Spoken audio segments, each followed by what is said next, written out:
I have written quite a bit of dark music in my life. Mm-hmm. And part of the effect of moving to the high desert and being in this environment all the time is it changed my mood, and Mm-hmm. it's reflected in what you just said.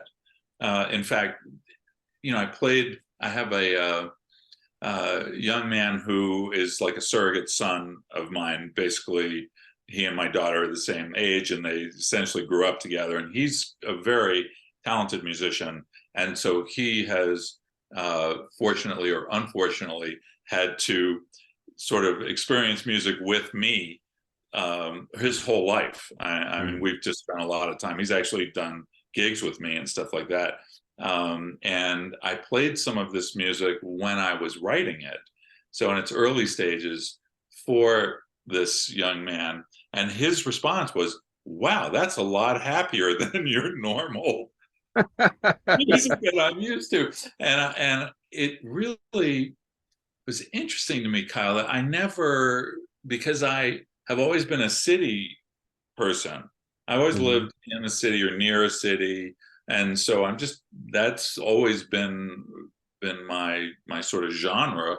And I didn't realize until I moved out of the city and had this, this sense of space and spaciousness around me, how important your setting is to your mood. I mean, this whole feng shui concept and all that stuff, it's like, wow, that actually works. It makes sense.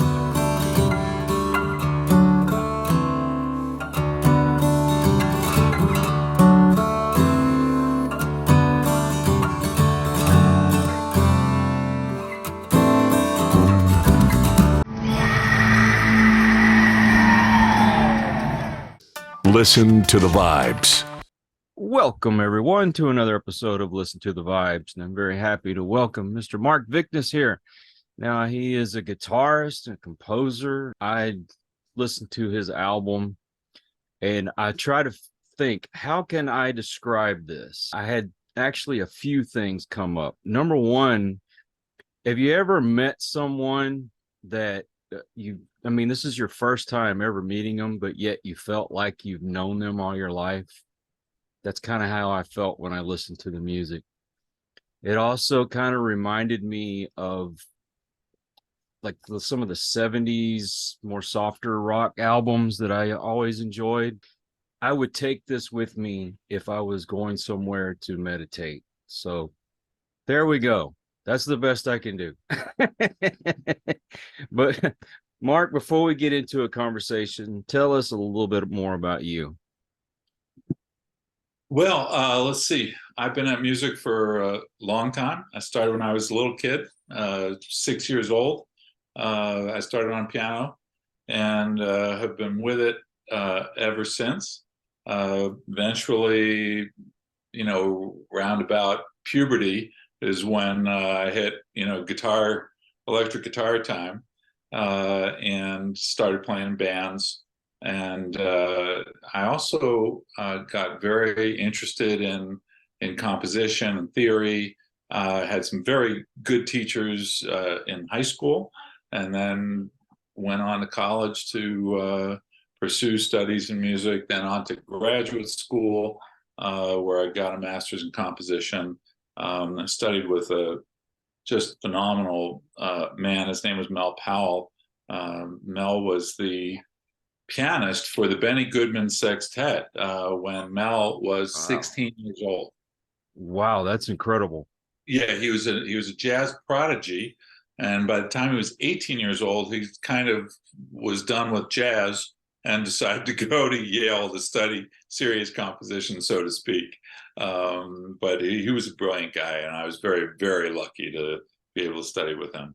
And then after that, it would take a long, long time to go through all the various bands and the situations I've been in as a musician.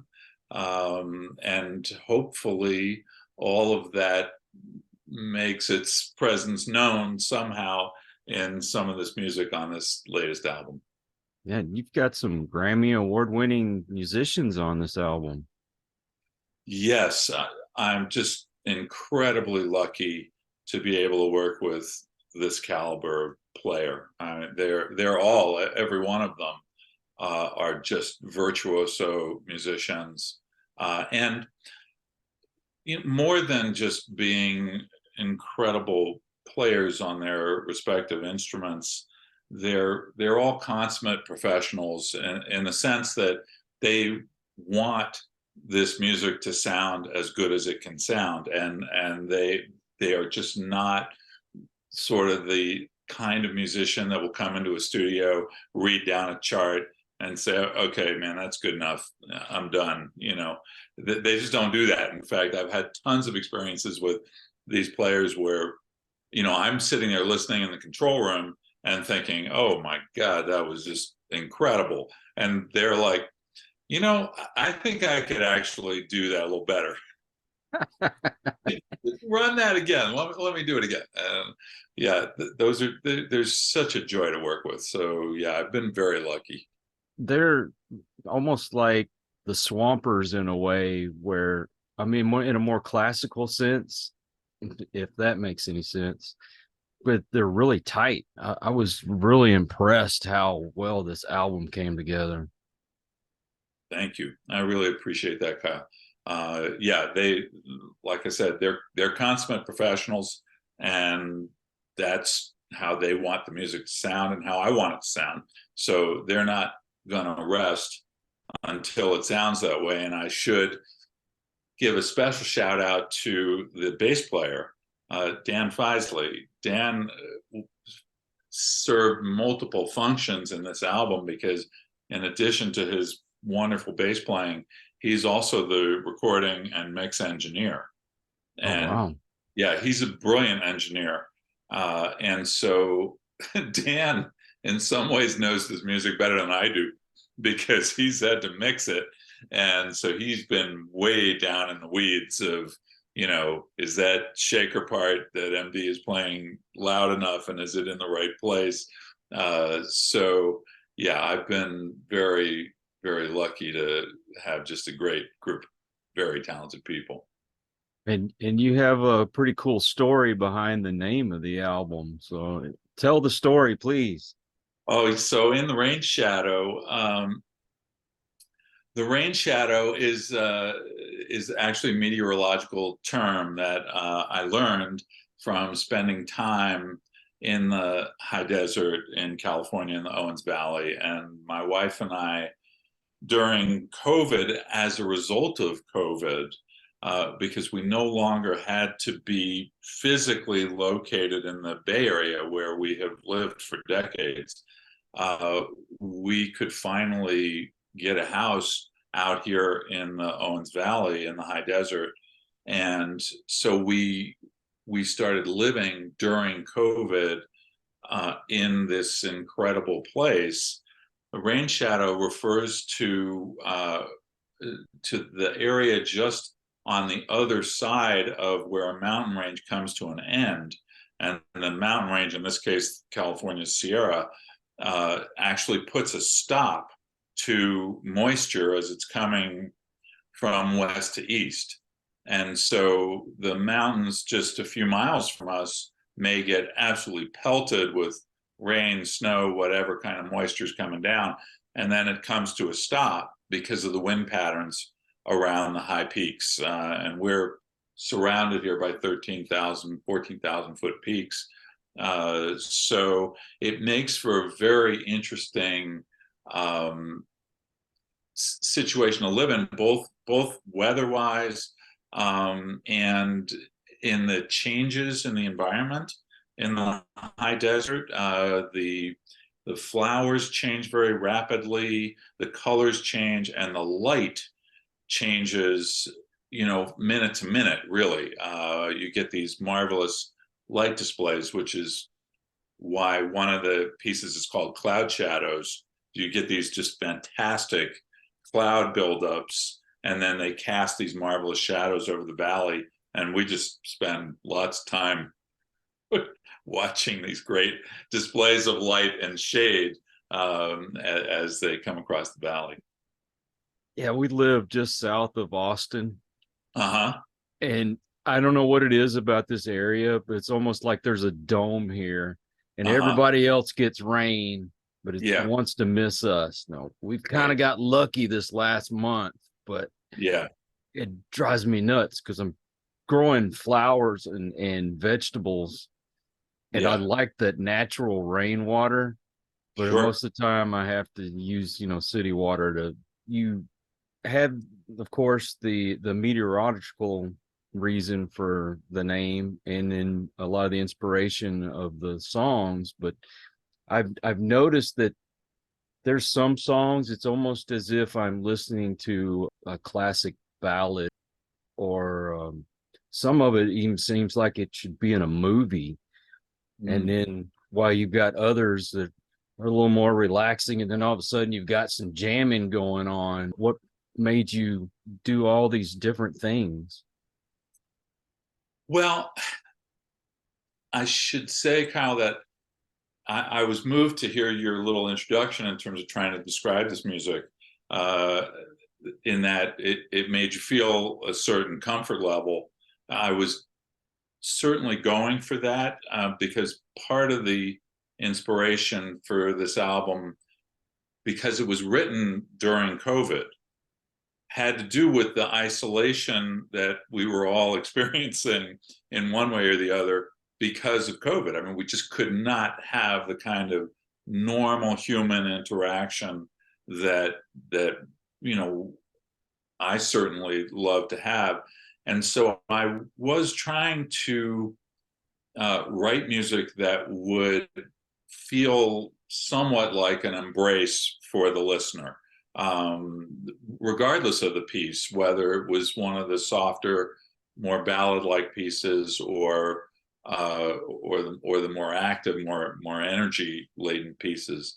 I wanted that quality. And the other thing that comes to mind is the sort of theme behind this group. The group is called MVI, which stands for Mark Vickness Interconnected. And the interconnected part has to do with my belief that we all belong to one human family, no matter how dysfunctional it might get at times. We're still all like in it together, and music can reflect that by incorporating elements of music from different cultures, from different eras, different styles. Even just in Western music, there's so many styles that themselves incorporate lots of world music elements. I mean, jazz, you can have Cuban-oriented jazz and Latin jazz and things like that. So I have spent a lot of time trying to learn music from different cultures. I've been heavily influenced by, for example, classical Indian music, the raga system. And hence, we have a virtuoso tabla player in the group. He's an amazing, classical Indian player. He also happens to be I would say certainly one of the greatest groove-oriented tabla players in the U.S. I mean, he's just highly sought-out guy. And so that's hopefully coming through in these pieces, almost subliminally in a way. I mean, you wouldn't necessarily know unless I picked it apart for you. Where is the influence from, West African drum ensembles, which I played in? Where is the jazz influence? Where is the classical influence? Where is the Latin influence, the Indian influence, et cetera, et cetera? They're all in there. And the hope is not to create a music that's just sort of derivative, but that is kind of organic, that blends these various elements. It's like a good smoothie or something like that. Paul Simon had a way of doing that. Yeah, he's a huge influence, and it's I think of Paul Simon a lot. I have enormous respect for the guy, but I've read a biography of Paul Simon, and it's interesting how he brings those elements to the various albums where he's gone outside of Western culture. He's gone to South Africa, he's gone to Brazil, et cetera, et cetera. And the way he does it generally is he'll just get South African musicians, Brazilian musicians, whoever he's working with, and he'll just sit in the studio and say, well, why don't you play something for me? And Right. he'll just keep him going until he hears something that he thinks he can work with. And he's like, okay, that thing that you just did, I like that. Let's take that and see if we can fashion something around that. It's a little different from the way I have gone about it, which is really more to try to learn how to play these styles of music. I mean, I've studied classical Indian music for years, and also played in groups, West African groups and salsa bands, and the list goes on from there. Well, as an artist, I'll listen to certain music and I'll kind of vision in my head the way I want to paint. It's artistic, the different music that you put in there. And I'm not saying artistic like some bands will experiment with different sounds and weird objects that they turn into musical instruments, that kind of thing. No, this is more like a classical painting, more realistic to me, not the abstract. I guess that's why I get that calming effect from it, and almost see myself by the water listening to this. Nice. I have heard a few people make similar comments that the music inspires a certain kind of imagery. A couple of people have commented, and I've heard this for a long time with respect to my own compositions, that they have a cinematic quality to them. One thing I try to do, and I focus on a lot, is trying to make my compositional intentions clear to people. I try to do that by giving people clear, audible signposts as to where I'm going, when things are changing, so that it's easy to sort of follow, even though there are no lyrics in this music. Because I mean, so much of what is listened to is music that is, there to accompany a set of lyrics. And then the lyrics are the ones are telling the listener, this is what this is about. It's about these words. But when you don't have the lyrics, you have an automatically more abstract scenario. And so it's important, from my perspective, to give the listener a way to follow the story of the piece, so to speak, or where it's going from section to section. I mean, that's something I learned studying classical composition. I mean, how to delineate the form of a piece so that it's readily, audible for the listener, was really that's a key thing that I try to focus on. And it's one of the reasons why the group is as large as it is. These days, it's rare to find a 7-person sort of acoustic instrumental ensemble like this. I mean, you'll find, a 3-person ensemble, maybe a 4-person ensemble, but to combine, orchestral string instruments with the oboe and English horn, and then all the percussion, bass and guitar, that's a little unusual these days. And part of the reason why I chose to do it is because with all those different colors, it's easier to differentiate sections. When you go from all 7 players playing busy stuff to everybody stopped and it's just oboe and guitar, it's an extremely clear to the listener that, okay, this is something different is happening now. Right.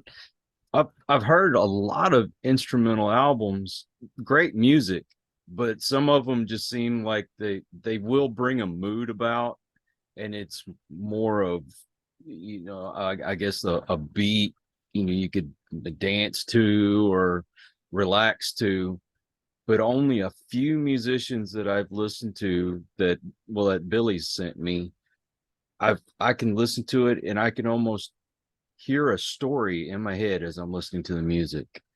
And you've done that. There's a prog rock guy that he plays a war guitar, and he did that, and I was like, am I ever going to hear anything like that again? And I got to hear that with your album, so appreciate that. Thank you. I appreciate it as well. When you try to tell a story and make people feel good, it's another thing. Make music that makes people feel good. Too many are making, this pandemic album that brings almost like a depression to you. No, bring me something happy. I want to be inspired. I'm so happy to have you tell me that, because it wasn't always that way. I have written quite a bit of dark music in my life. And part of the effect of moving to the high desert and being in this environment all the time is it changed my mood, and it's reflected in what you just said. In fact, I have a young man who is like a surrogate son of mine. Basically, he and my daughter are the same age, and they essentially grew up together, and he's a very talented musician. And so he has, fortunately or unfortunately, had to sort of experience music with me his whole life. I mean, we've just spent a lot of time. He's actually done gigs with me and stuff like that. And I played some of this music when I was writing it, so in its early stages, for this young man, and his response was, wow, that's a lot happier than your normal music that I'm used to. And it really was interesting to me, Kyle, that I never, because I have always been a city person. I always lived in a city or near a city. And so that's always been my sort of genre. And I didn't realize until I moved out of the city and had this, this sense of space and spaciousness around me, how important your setting is to your mood. I mean, this whole feng shui concept and all that stuff, it's like, wow, that actually works. It makes sense. So yeah, it's great to hear people say that, because like I said, I have written a lot of pretty dark music, and it was wonderful for me to get out of that and just go ahead, write some joyous music. What's funny, you mentioned the setting, because I used to live outside of Houston, and if you've ever been there, there's a lot of industry, a lot of chemical plants. Even the town that I lived in, where there were a lot of trees and land that you could kind of get away to, you still were really close to all the chemical plants and carbon black plants, that kind of thing.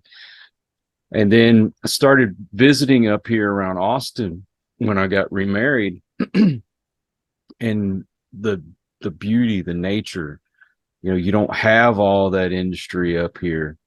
I'm 10 minutes from a river and 20 minutes from a lake, and you can actually see your feet in the water when you get in. And it's just, I don't know how to describe it, but this is the most beauty I've ever encountered here in Texas. And I retired, moved up here, and it has motivated me to where it seemed like where I grew up, it was almost like it grabbed you and wouldn't let go.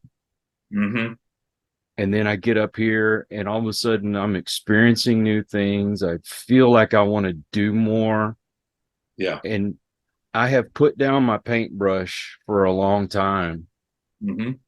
And I didn't really, I wasn't interested in picking it back up again. But when I started listening to your music, in all honesty, I do want to get out and paint again. And I see nature when I listen to it.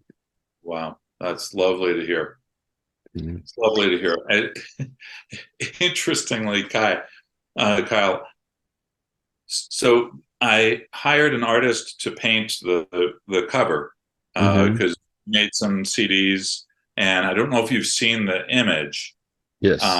Okay, so I have known this man. He's a musician, and I didn't realize that he was a talented painter until I saw some stuff he had put up on Facebook, and I was like, "Wow, Brian is a really solid artist as well." Uh, and as it turns out, so I contacted him about doing this painting, and the image that he painted is a photo that my wife took from pretty much from our backyard. Right. So you see this big mountain, Mount Tom, is right there, and turns out that that Brian also had stopped painting for a while, and it wasn't until I came to him and said, I need you to paint this." So Wow. he also just started painting again. He's like, "Thank you so much for getting me out of my, non-painting funk here, so I could do this project." I was like, "Wow, this worked out just great." Well, it's cool when you find something that inspires you like that. Yeah, yeah. Yeah. Well, what do you like to do outside of music?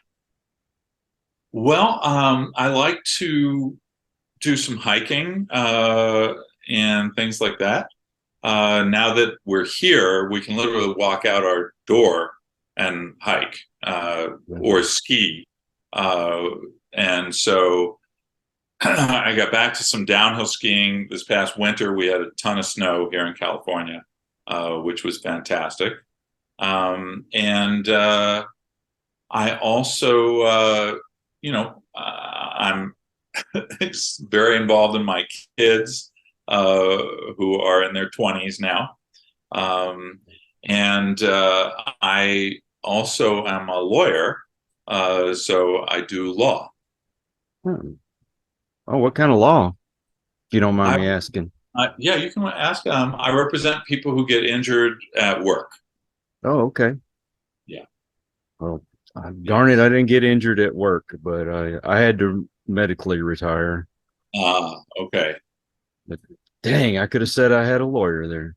There you go. Yeah. So that is winding down for me now, Good. uh, which I'm very happy about. Mm. And so, particularly with this album having just come out, it's a really good time to be doing less of that and more music. Well, you're planning on trying to get out on the road and do some gigs? Yeah, we've got our first gig scheduled for end of August. And so we'll be getting together. At the moment, the group is scattered all over the world. I've got one player in Japan. I've got one player in Ireland. I've got another player in Italy. And so eventually, everybody will be coming together to rehearse before this gig in late August. And then we're going to see. Right now, we're in the process of promoting the album, hopefully getting some reviews, doing interviews like this, etc. So we're building up a little bit of hopefully a little bit of a tailwind behind us, and then yeah, I would love to go out and play this music with this group. And they're just to bring these musicians out to an audience would be such a joy. I mean, never mind the compositions. You can just say, "Okay, Ty, go ahead and solo for 5 minutes." The audience would just they just love it. So, yeah, Right I on. really am looking forward to that. Are you going to try to get around the country, or what are you planning on No, doing? if we can. Obviously, with a group of 7 people, you need like serious backing to make that work financially. Mhm. So yeah, we're gonna see how this can work, because we need to play venues of a certain size in order for it to make sense. And so we'll have to see. I mean, we'll see if the album gets a little bit of traction, and then we'll sort of balance it out. I think everybody in the group, I'm sure everybody in the group is really wanting to go out and play this.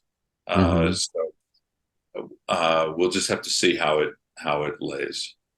A question that I like to ask my guests, because I do try to inspire the audience, is there been anything in your life that you've had to overcome that might be inspiring to others?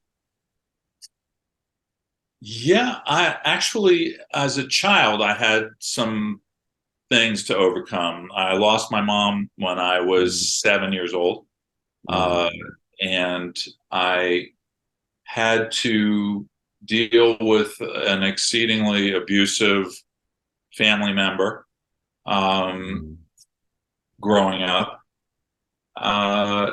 So there were challenges there that might have buried me if I hadn't had both music as a sort of constant companion, and I wound up being raised by a wonderful woman from the South, from North Carolina, who had come to our house when I was 4 years old as our housekeeper, and then she promised my mother that she would stay and raise me.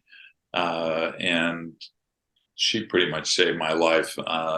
And when she died, actually, there's a YouTube video that I put up there for her. It's the only cover that I've done. It's not an original, but she sang gospel in the house all the time.